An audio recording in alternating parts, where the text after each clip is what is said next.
Hello，大家好，我係 Daisy，係美國加州註冊物理治療師，由1998年開始執業。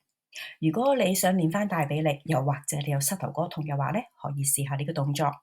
有3點要注意嘅。第一就係你個腳踭同埋嗰埲牆要至少有1個腳位嘅距離。呢個方法咧就可以保持唔會傷到你嘅膝頭哥。第二，臀部同埋個背脊喺整個動作嘅時候一路要貼住埲牆。第三，唔使跪得太過低嘅，先注意咗你 hold 嘅時間，然之後先加深嗰個屈腳嗰個深度。另外做單腳要注意嘅咧，就唔好側向一邊，平衡喺中間。膝頭哥無論單腳定雙腳都唔好向內夾。目標係要每個動作 hold 30至45秒，每次做5下。希望你會繼續跟蹤呢一個頻道。有咩想要睇嘅，下面留言。下次再見，拜拜。